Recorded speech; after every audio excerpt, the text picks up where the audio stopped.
సాధారణంగా ప్రాంతీయ ఎన్నికలు అధికార పార్టీలకు అనుకూలంగా ఉంటాయి. అందుకే స్థానిక సంస్థల ఎన్నికల్లో ప్రభుత్వాన్ని మద్దతు ఉన్న అభ్యర్థులే ఎక్కువగా గెలుస్తుంటారు. అయితే ఇప్పుడు పులివెందుల జడ్పీటీసీ ఉప ఎన్నికపై అందరి దృష్టి ఉంది. ఈ ఎన్నిక దాదాపు 2 ఏళ్లుగా వాయిదా పడుతూ వచ్చింది. ఎందుకంటే అప్పటి జడ్పీటీసీ సభ్యుడు వైసీపీకి చెందిన మహేశ్వర్ రెడ్డి మృతి చెందారు. ఇప్పుడు ఎట్టకేలకు ఈ ఎన్నిక జరుగుతోంది. తెలుగుదేశం పార్టీ ఇప్పటికే తమ అభ్యర్థిగా బీటెక్ రవికి భార్య లతా ప్రీతిను ప్రకటించింది. ఆమెకు పులివెందుల ఎమ్మెల్యే మాధవితో పాటు బీజేపీకి చెందిన జమ్మలమడుగు ఎమ్మెల్యే ఆదినారాయణ రెడ్డి మద్దతిస్తున్నారు. ఈ ఇద్దరు కలిసి బలంగా ప్రచారం ప్రారంభించారు. ఇక వైసీపీ కూడా ఈ ఎన్నికను అత్యంత ప్రాధాన్యతగా తీసుకుంది. ఎంపీ అవినాష్ రెడ్డి స్వయంగా ప్రచార బాధ్యతలు తీసుకున్నారు. ఆసక్తికరమైన విషయం ఏమిటంటే ఆయన ప్రతిపక్షాలను మానవత్వం పేరుతో పోటీ చేయకుండా వదిలేయమని కోరారు. కానీ ఆ విజ్ఞప్తిని ఎవరూ ఆమోదించలేదు. ఇప్పుడు పోటీ కాస్త హీటు పడ్డట్టు కనిపిస్తోంది. బీటెక్ రవి నేతృత్వంలో టీడీపీ బలంగా దూసుకుపోతున్నట్లు సమాచారం. అంతేకాదు ఇటీవల వైసీపీకి చెందిన కొన్ని కుటుంబాలు టీడీపీలో చేరినట్లు వార్తలు వస్తున్నాయి. ఈ జడ్పీటీసీ ఎన్నిక వైసీపీకి చాలా ప్రతిష్టాత్మకంగా మారింది. ఎందుకంటే ఇది జగన్మోహన్ రెడ్డి స్వగ్రామమైన పులివెందులలో జరుగుతున్నది.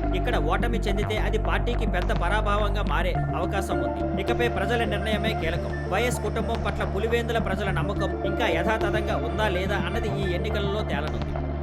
Thank you for watching. Please like, share and subscribe.